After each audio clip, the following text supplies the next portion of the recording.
Okay, hi.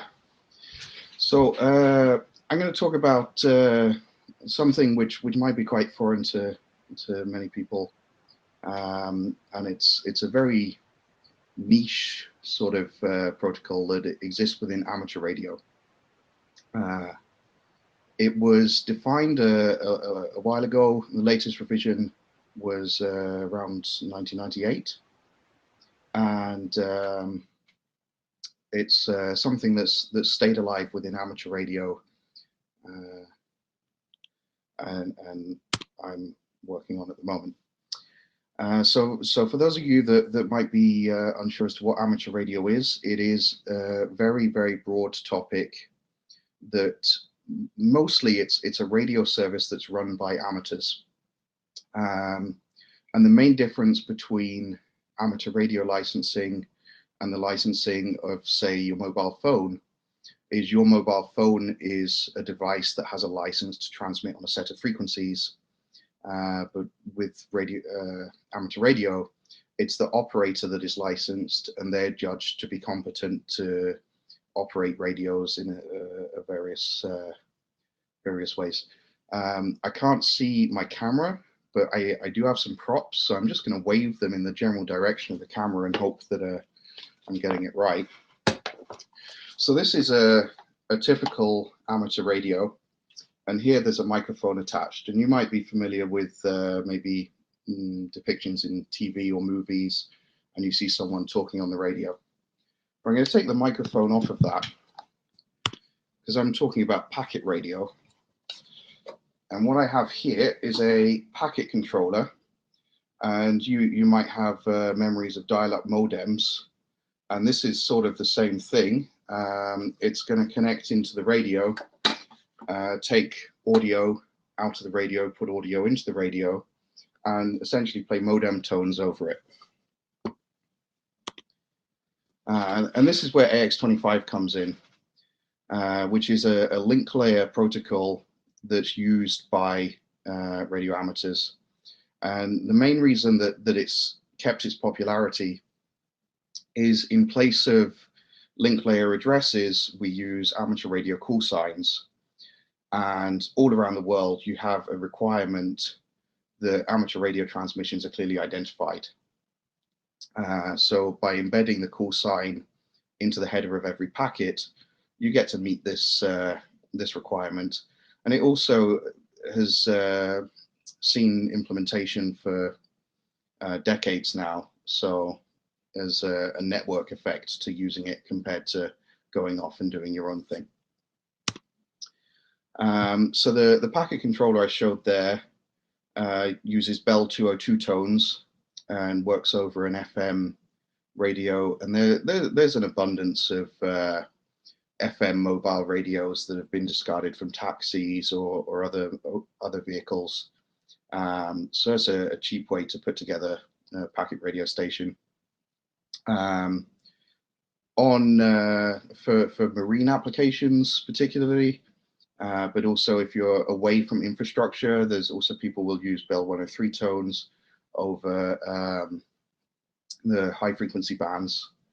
And there's been other experiments with different modulations. But what I'm talking about today is none of these physical layers, nothing that's actually touching a radio. I'm talking about running AX.25 over IP as an overlay network to link together amateur radio sites.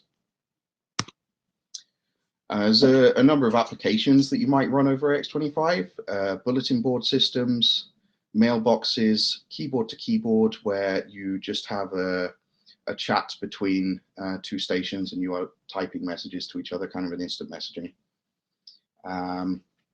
There's standards for running IPv4 over AX.25. There's been recent experiments with delay tolerant networking. When you're running at 1200 baud, the time it takes to get the packet out of the interface is a considerable part of the round trip time.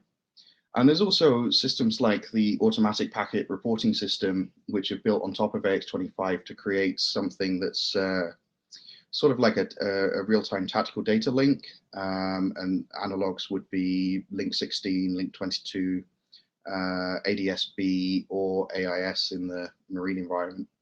and you have now special purpose-built. So this is an amateur radio that's designed for mounting in a vehicle, takes a GPS antenna, and can report positions via packet to others around. And then they also have a handheld version of that. So there's wide support. This equipment's still being manufactured, and it's in use around the world. What I'm talking about in this presentation is an update to RFC1226, which very simply described how to encapsulate these frames within Internet Protocol. This assigned a protocol number to it, but didn't really give any recommendations as to how you would deploy this. And so the draft that I've put together adds considerations for quality of service and also security considerations, which at the time that this draft was written, I think security considerations were very low on the priorities. For quality of service, I've looked at the deployments of these links that exist in the internet at the moment, and you're mostly looking at linking between two sites that have RF, and then you have an internet backhaul between them. And in some cases, the internet backhaul may be, again, an amateur radio link using 2.3 gigahertz modified Wi-Fi equipment instead of going through an ISP backhaul. It's still an amateur radio link, but it's now higher speed, and it's a IP link. So I've looked at the applications that are used and come up with these code points. And I've also taken a look at some research in this area, and just to make sure that as it passes through equipment, there's not going to be any priority inversion occurring. These are recommendations because they're not musts, because depending on the deployment scenarios, you might want to change these around. And usually these are not inter-domain deployments. They are negotiated between two radio operators, and they are talking to each other, so that they can change these things if they want. The security consideration section, the integrity check is included in the original protocol. There's a CRC check that's included at the end of the AX.25 frame, but there's no authenticity guarantee. And the FCC regulations, as well as the regulations in the UK, require that you ensure that only licensed radio amateurs are allowed to operate a station. If a packet comes in and that's transmitted onto RF, you need to have some way of validating the source. And at the moment, those guarantees are very weak.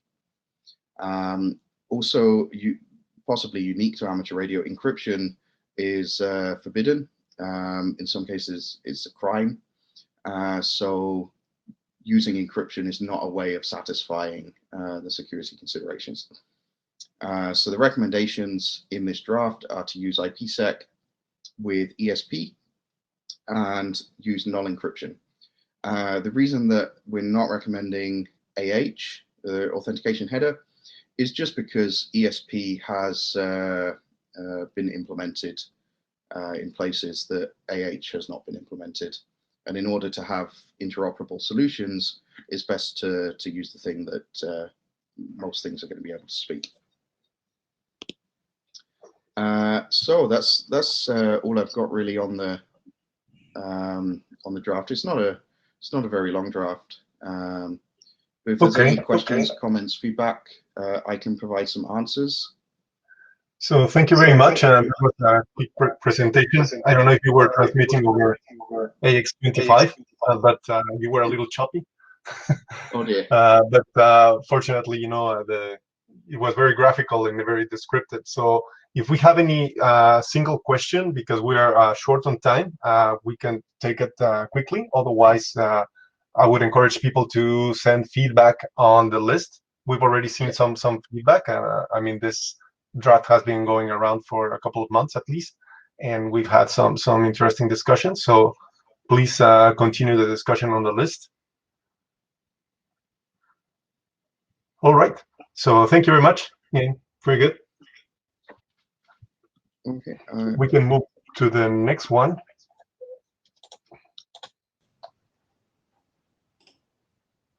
Dominique. Can you hear me?